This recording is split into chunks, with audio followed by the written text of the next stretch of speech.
Thank you for tuning in to the best parenting show on the internet, Post Daily Dose. It's the Post. It's the Post. It's the Post. The Post Daily Dose. It's the Post. It's the Post. It's the Post. The Post Daily Dose. It's the Post. It's the Post. Hey, good evening, Facebook family. Welcome to another episode of Post Daily Dose with me, your trusted parenting advisor, faithful guide and servant on the healing journey. What's my name? Big Papa Bryan+Post. I hope everyone's doing fantastic on this fine, manic Monday evening. I had to think there for a moment. This is Monday, isn't it? Yes, it is. It's a fine, manic Monday evening, and ready to bring another episode of the Daily Dose to you. So, someone asked me this weekend when I was in New York if actually I had a guy who does training for police officers. And he said, do you ever do anything for police officers? And I said, I had not. And I've talked to a few police officers, and I've trained some police officers, and I have worked with some police officers over the years. But I've never done a daily dose, and I've never done anything specifically talking to police officers. So I thought I'd take some time this evening and do that, and just kind of give you guys the post-love-based perspective on police officers and the art of being trauma-informed. Hey, Patrick. Good evening to you. So here's the thing. Mindfulness is probably the single biggest, and I call it being trauma-responsive as opposed to being trauma-informed. Mindfulness is the single biggest factor involved in police interaction with challenging individuals. And it's really no different. If you break down everything that I do, hey, Lisa, they're in sunny Florida. Patrick's in sunny Florida too. If you break down everything that I do, it's just like, it's almost like the same with parents to children. If you caught my lecture this past Saturday at the Culinary Institute of America, which you should, I felt like it was really good, clear. I had one interaction with a lady in the audience who was really challenged by something that I was saying. My interaction with her is the same interaction that I train therapists when it comes to their clients, when I train parents when it comes to their children, which it would be the same as I would train police officers when it comes to working with, what do we call them, civilians? I should ask my brother. One of my older brothers was a military police officer for a long time. I'll have to ask him, but I think it's referred to as civilians.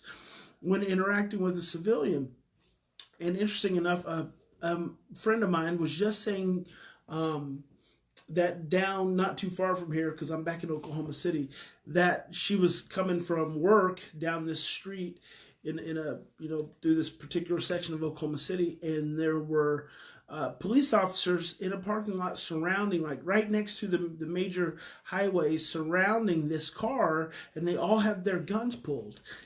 And I thought, wow, it's just so, it just gets so intense. And I want to say that with police officers, I feel like the one thing that we always have to keep in mind, that you have to keep in mind, is what is your goal? Like, there are always going to be, in every industry, in every profession, there are going to be individuals, hey, Mimi, there are going to be individuals who are more prone to stress and therefore less mindful, and probably have so much of their own trauma that they end up making really bad decisions and doing really harmful things. But by and large, most police officers are not oriented that way. Most police officers want to protect and they want to serve. And so I think by understanding that, as a police officer, when you start thinking about being mindful is the ability to pay attention to yourself first. And I really want to encourage you to learn to practice your breathing, because when we are stressed, and I say this so often, when we are stressed, our thinking becomes confused and distorted. And you guys work in these high stress, high-risk situations, and I'm just talking about your involvement. So this will probably have to be a couple episodes. I'm just talking about your involvement with your everyday civilian. So those are high stress. There's high unpredictability. There's no consistency in those interactions. The first thing you have to do is you have to be aware of your own internal state. And the best way to do that is by teaching yourself practicing breathing.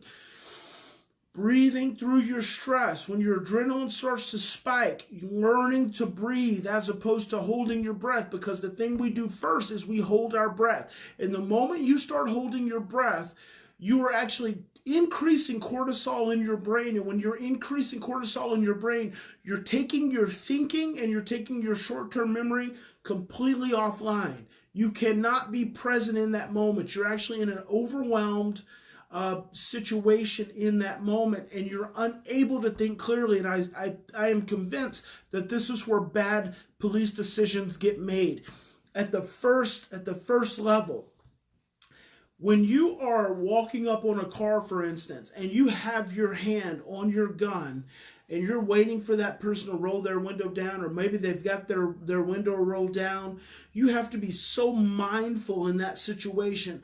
And you have to be, the more you are able to tune in to your own internal state, to your heart rate, to your breath, to your tone of voice, the more you're able to stay online and you're able to stay focused and you're able to see. So what adrenaline does, adrenaline is a primary stress hormone. What adrenaline does is it actually causes your pupils to dilate. When you know that your heart rate's going up, it's because your pupils are dilating and you're taking in more sensory input. Well, the problem with that is when your brain starts taking in a lot of sensory input, you're prone to getting overwhelmed. When you get overwhelmed, you move outside of regulation into dysregulation. Dysregulation being that state akin to all psychiatric, emotional, behavioral, and physical problems. When you move into dysregulation, it's going to be really hard for you to make the best decisions. But if you can practice your breathing, fundamentally, practice your breathing, keep your cortisol down. You may not always be able to keep your heart rate down because that autonomic, that's why they call it autonomic. It's automatic. Your autonomic response system will all of a sudden, it's like unconsciously, it's sensing threat in the environment. And of course, you may potentially be coming up on a threatening situation. But if you can learn to breathe, practice your breathing while you're calm, not when you're stressed. When you guys are sitting around waiting to catch someone speeding, or you're waiting to get a call on your CB or whatever that is you use nowadays, practice your breathing, practice being calm, practice being mindful. And this is it's just like with athletes. You see this publicly, you always see athletes like breathing hard and you're getting all worked up. But the greatest athletes of all time have always been the ones who are able to slow themselves down. The more you slow yourself down, the more you're able to see, the more you're able to sense, the more you're able to feel and be aware. And so realizing that first and foremost as a police officer is going to be important. It's going to be so important. Secondly, when you are engaging with the civilian, they automatically feel threatened. And it's unfortunate, but these days and times, we automatically feel threatened when it comes to an authority figure, and a police officer is always an authority figure. So most people, when you encounter them and you engage them, they're going to be stressed. Depending on their experiences, they may be outside of their window of tolerance, and they may be in states of dysregulation.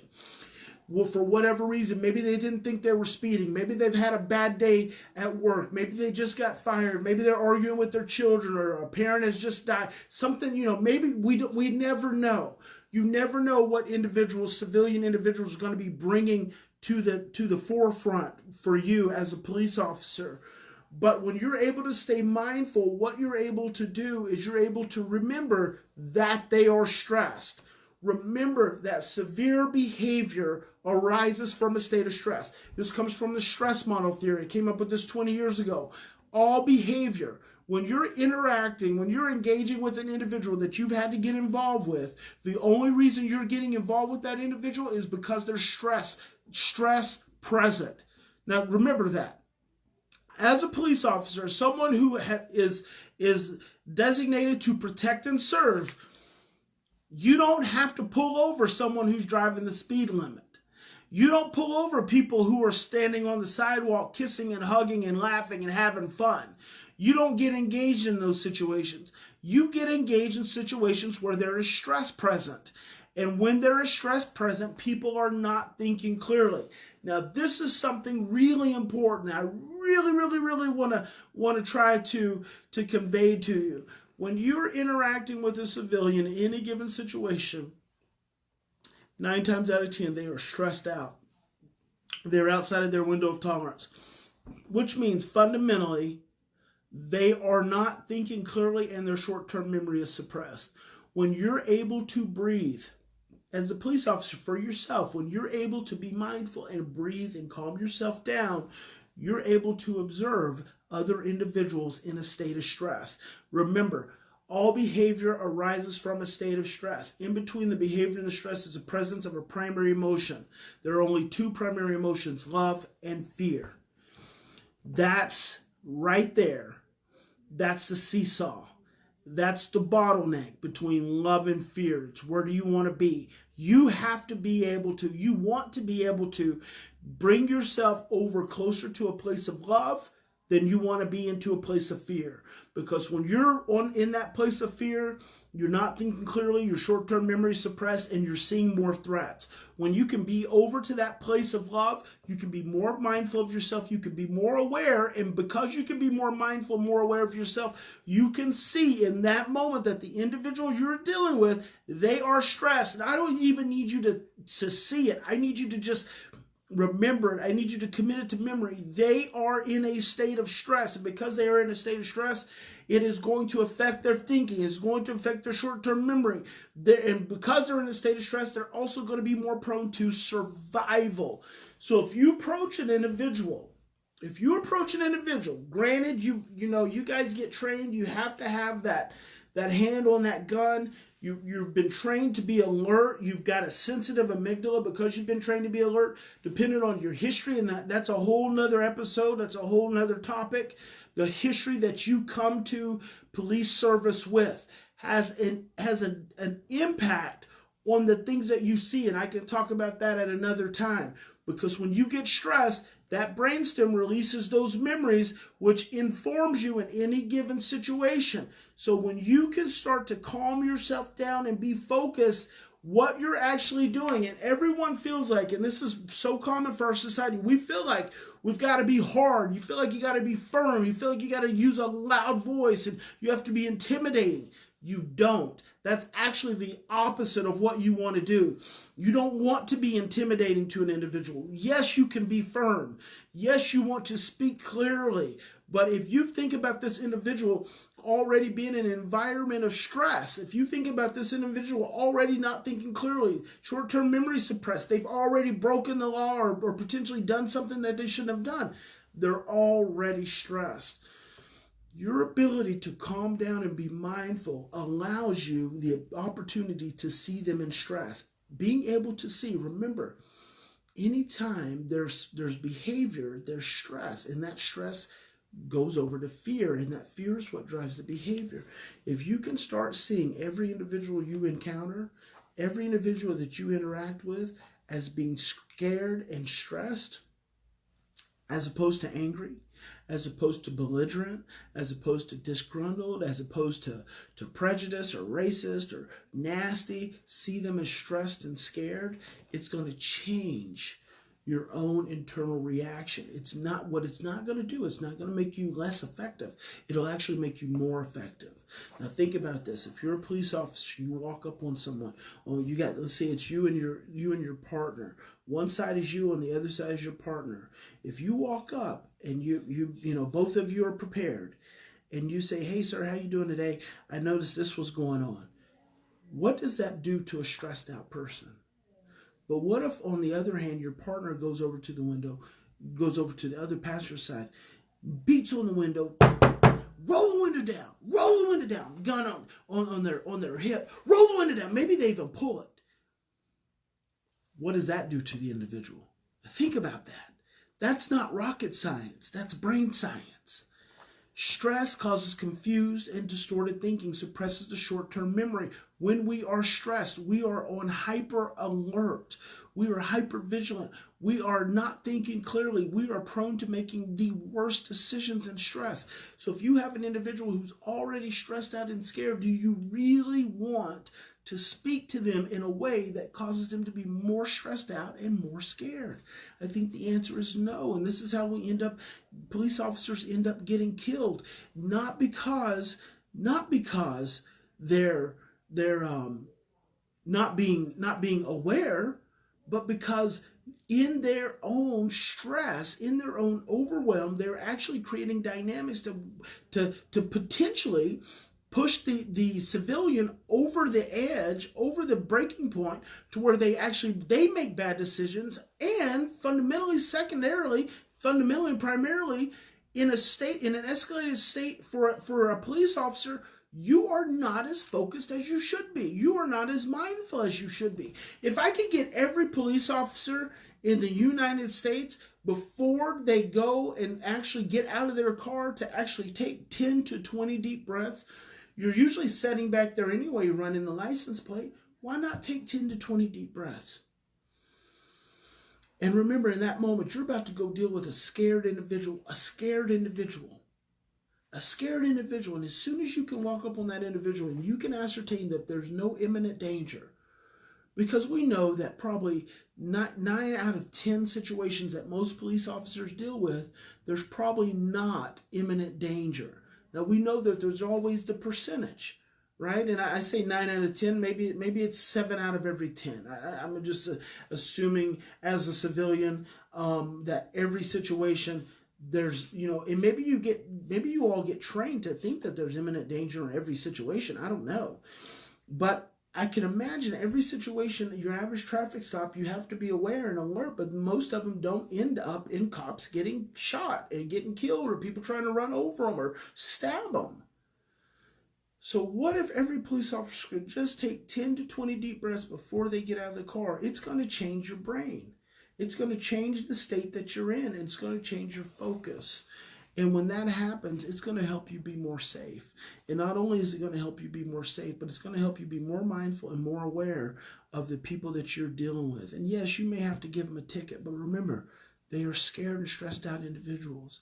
And when you give them that ticket has nothing to do with you. That ticket has everything to do with the fact that they probably are late on bills as it is, or they've got issues at work, or maybe they're going to lose their insurance, or maybe they're going to lose their driver's license.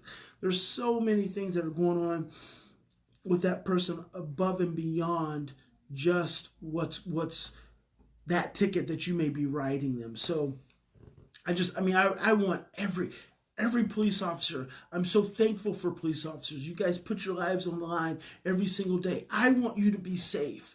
And I also want you to be maximally effective. And I also want people not to be getting shot, not to be getting hurt, and police officers having to go on trial and all this drama that goes on. And I think that if we can learn to be more trauma responsive, now I can go so much more into this.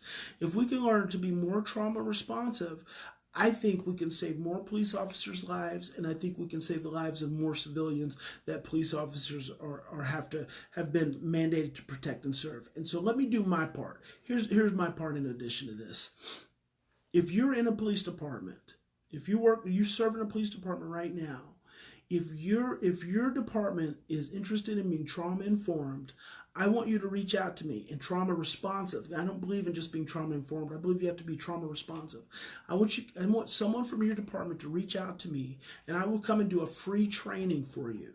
If I can help save one police officer's life and potentially one civilian's life, I want to do a free training. So any police department anywhere in the United States, if you guys are interested, all you got to do is you cover my travel.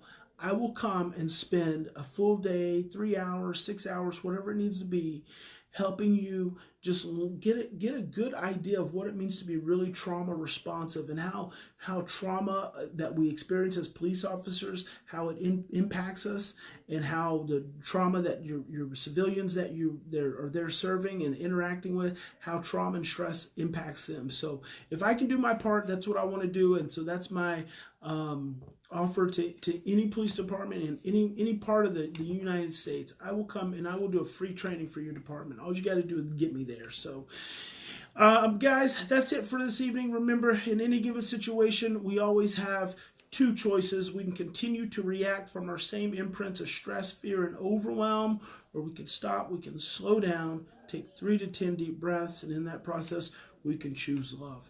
God bless each and every one of you. Big Papa loves you. We'll see you tomorrow evening.